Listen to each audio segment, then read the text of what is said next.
This is how you truly know if therapy is working for you. Many of the clients that I work with, they come from an entrepreneurial background or a high performance career, such as whether it's a doctor, lawyer, engineer, maybe they're the CEO or the COO of a company.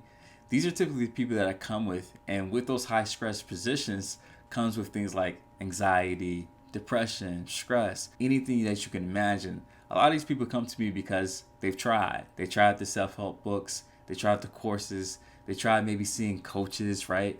And all this stuff that they've done has not led them to any progressions, any improvements, or anything like that. So they come to me and we end up talking, and I end up giving them the skills that they need so that they can start to see the progressions in their life that they want.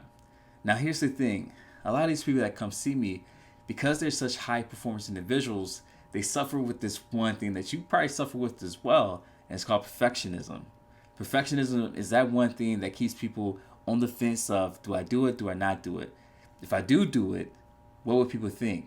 Or when they put out certain work, they may think, oh man, I totally messed up on this word, the sentence, this sketch. And as a result, they go into a tizzy, right? They go into a tailspin. And what I tell these guys is that, hey, obviously we want to be perfect, but there's not too many people that you and I both know that has been perfect.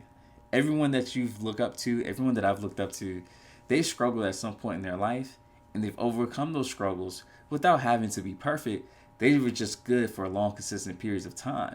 And because of that, they are in the top 1%. So what I tell one of my clients is that you just can't tap out right now. You just got to keep pushing. And by doing that, they get the things that they want.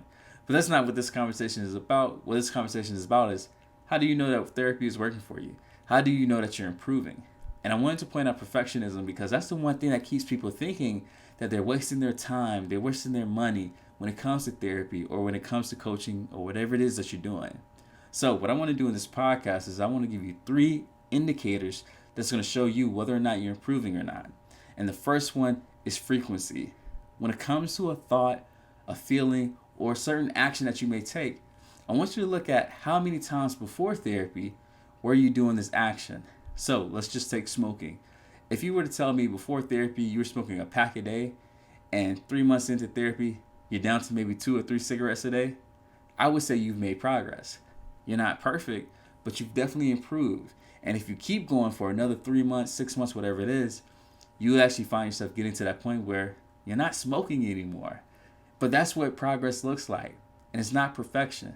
But if you're of the mindset that, hey, I've been to therapy for 3 months and I shouldn't be smoking, or if I've been to therapy for 3 months and I shouldn't feel sad, I would tell you you have unrealistic expectations. And that's the one thing that's going to actually send you back to self-sabotaging because you think that you wasn't able to do it all along.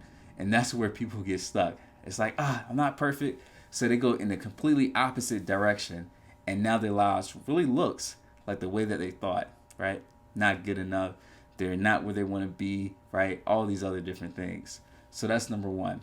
Number 2, you want to look at the intensity, right? And I love talking about anger when it comes to this, but there's other emotions or even thoughts that I can talk about. But when it comes to anger, there's actually 3 levels of anger. And I would tell you to Google Pluchet emotion flower, okay? You're going to see this flower with different emotions. You're going to come across anger. And within anger, you're going to see 3 different levels, okay? So in the inner core, where that emotion is the most powerful, you will see rage. And this is where we talk about things like road rage, where someone cuts someone's off, they get out the car and they start shouting, and then unfortunately someone gets hurt. That's what road rage looks like. It's like when anger just completely takes over every part of your being, and then 3 minutes later, 5 minutes later, you look up and someone's hurt, or you did something that you wish you wouldn't have done, right? So that's a really, really intense version of anger. The second level is anger, okay? And that's a common emotion. We all feel it, even myself. And I know that when I feel anger or even anxiety, right? Believe it or not, I still get anxious at times. I know that this is not an indication that all the work that I've done before is not working. It just means that I'm human, guys. All right, so that's the middle level. And then the least level, right? The most outer level of anger is annoyance, okay? And we've all been annoyed. I have a younger brother and a younger sister, and growing up, they used to annoy me all the time. And for you, you may have something that's annoying you. It could be that same driver that cut you off. Hey, it may just be annoying, right? It's not something to get out your car or to try to cut them back off. It's just an unfortunate event, and it's going to fall off your memory in a few moments, if you will, right? But those are the 3 levels. And I want you to ask yourself, how intense has my emotions of anger, sadness, anxiety has been since I started therapy? Because believe it or not, when you come to therapy, our goal is not to make you perfect, it's to make you more in alignment to the person that you need to be. I can even say the goal is to make you more human, right?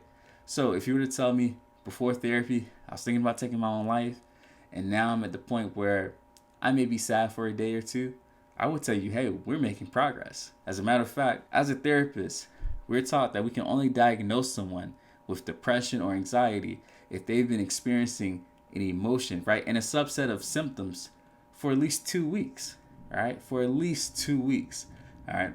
Now, there's some tests that you can take, and you can take these for free right now. It's called the GAQ and the PHQ. I believe those are the names. One may be the GAD. I believe it's something along those lines. And I'm sorry that I'm not I don't know the exact name for them, but one is for depression, the other one's for anxiety. You can take those right now, and then you can go to a therapist, do some therapy.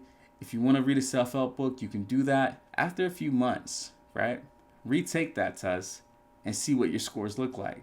And we'll see if your scores lowered, right? Or if they stayed the same. Sometimes I even ask my clients these simple questions. On a scale of 1 to 10, 10 being that I'm really depressed, thinking about taking my own life, and 1 being that, hey, I feel okay, I feel fine, things are going well, where are you? And they'll give me a number. Sometimes it may be at a 7. And then we go through therapy, and then I come back to that same question, and they may find themselves at a 3. That shows that we've made progress, and that's what we want, okay? So the intensity is what we want to look for. So frequency, intensity, and the last one is duration, okay? So when you find yourself sad, angry, or let's say you're getting addicted to some type of substance or whatever the case it may be, ask yourself, how long are you in this space? When a negative thought crosses your mind, such as I can't do this, how long are you consumed? How long are you hooked by that thought? If you used to be hooked by that thought for days on end, or if you used to break your habits for a week straight, I would ask you after therapy, look at how often, right? Look at how long you find yourself breaking those habits. Because if now you find yourself missing 1 day of the gym, but you're able to go back the next day, great, awesome. I would even say if you're going to the gym for, let's just say, 20 minutes, when normally you go for an hour and a half, I would tell you you're doing well, you're doing awesome, right? We just want to look at how long are these emotions and thoughts consuming us. And that's going to give us a great example of whether or not we're making progress or if we're staying stagnant.